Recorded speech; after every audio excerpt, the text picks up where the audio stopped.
The universal church of the kingdom of God looks really wholesome on the outside, but not everything that glitters is gold.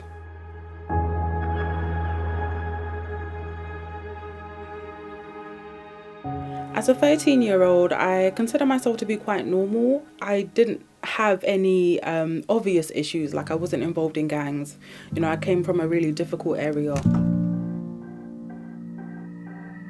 If there was a vulnerability in my childhood, it was the fact that I was bored. I think the UCKG saw that as a great opportunity to kind of fill that space and fill that void, which they did.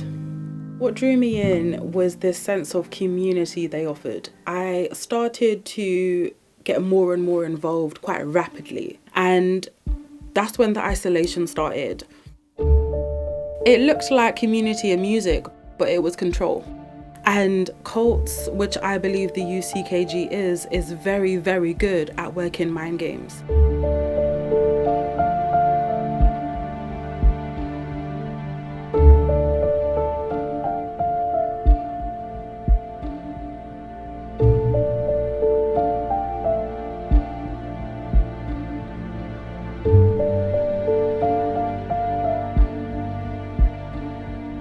There were conversations around the fact that now that I'm attending church more often, the devil will use my mum and use people to basically say bad things about the church.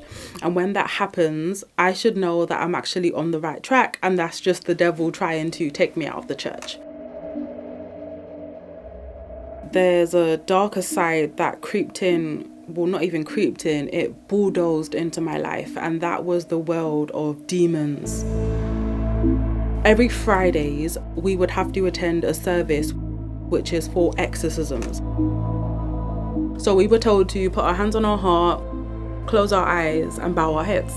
And then the pastor or an assistant came over and laid hands on my head. They make it purposely quiet so that when people start to cry and chairs start to flip, which it does, you feel that intensity. So when the prayer gets more intense, they literally put you on a headlock. Like, the hands will be locked behind your neck and they will hold you. I was a child, and here this person was putting their hands on my head, pushing it back, telling me that I have a demon that needs to come out. So you know subconsciously that if you committed some kind of sin, and they would take something as simple as, you know, having a crush on a guy to be symptoms of demonic possession. You kind of learn how to behave. I was made to perform exorcisms, to carry out counselling to people with trauma, married people, peers. They made you feel like you was equipped. There was a lot of emphasis on why leaving could be dangerous. All the demons you casted out of people is waiting for you outside of the church. So they would feed us this, you know, almost on a weekly basis.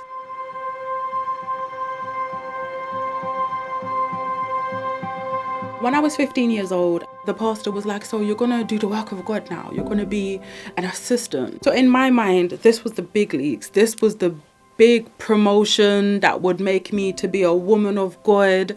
I would wear my uniform, which looks just like the British Airways uniform, the little red belt, the little necktie. That's what we had to wear. It cost over £400. £400 for a uniform in which I'm not even getting paid. I was expected to basically moderate what people was wearing. We had a whole list. It was called a no-no list. We weren't allowed to wear thongs. We weren't allowed to wear certain colour nail polish. No friends of anyone who does not attend the church. But there was no list for the guys.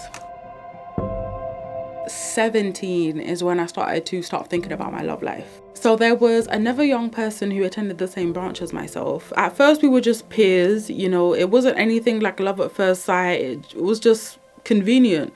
At some point we might have developed a little crush, and then when we were 18 we started dating. After 3 months you either marry or separate. So after that 3 months, it was kind of like, well, yeah, we're gonna get married. The wedding was so depressing because I have a lot of family, I have a lot of cousins, but a lot of them didn't come. They were like, she's 19 years, we never even seen this guy at a family barbecue, and now she's marrying him. Purity culture was like the norm in my life at that point. You know, you absolutely do not have sex before marriage because you can die and go to hell immediately after. So when we were finally married, it was like, well, you know, we can do it now. We're married. It's not a sin. So the next day, I was asked about what happened the night before. I was being summoned to Finsbury Park, where the UCKG's headquarters are. And I had to tell him everything, you know, that went down. You should have waited until the church wedding, because although you're married, legally you're not married under the eyes of God. So that means you committed a very grave sin. So I was demoted. And that it didn't sit right with me. After we got married, we were living in a really small studio apartment, and without me knowing, my husband actually took the security deposit and the first month's rent and gave it to the church. He was taking part in this thing they call the Campaign of Israel, in which you have to give a large financial offering in order to receive some kind of miracle. And that caused us to basically be evicted. It ended up with us going to my mum's house to live, and we were living in my childhood room on a single bed. I felt so low. Taking my own life might be a solution. And then one day, I was in my room, you know, my childhood room. I was thinking about my life, and it was like, I don't want to go back. I'm not going to go back. And it was literally that day that I wrote the message. I sent it out to the pastor, to my peers, and it was just like, well, look, I no longer agree with what the church is doing, and I'm not going to come back. My husband was freaked out because they teach that if your spouse leaves the church, that's one of the grounds for divorce. But at that point, it was like, yeah, this marriage ain't great either. So if he does leave me, then oh well, like, no, I'm not going back. No. So I left. I wasn't ever able to talk about my experiences publicly, even though I wanted to. And that was because my ex-husband was still very afraid of the church. So when we separated, it was like, well, there's nothing stopping me now. So I asked my friend if she wanted to come on live on Instagram with me. And she said yes. So that day we went live on Instagram and we spoke about our experiences. And that's when the floodgates started to open. Other people started to reach out, and they were like, well, I can't believe you went through it too. Like, I went through the same thing. And then, you know, all of these other people started reaching out and asking if they can come on live to talk about it. And then it became clear to me that there's something that has to be explored here. To hear that people in Malaysia was going through the same thing, in India, like everywhere where there's a UCKG, it was like something has to be done. So I decided to establish Surviving Universal UK to really campaign for there to be a change in the Serious Crime Act. Currently, the Serious Crime Act only recognises coercive control in domestic settings. So if your boyfriend or your mom was to coercively control you, you could seek police action and there could be legal intervention. But if your pastor or your coach or let's say your friend was to coercively control you, there's currently no legislation. So recognizing coercive control as a crime in its entirety, regardless if it's domestic or not, would give people like myself the opportunity to get legal justice. Because when I reported my situation to the police, there's nothing the police could do. You know, that's crazy to me.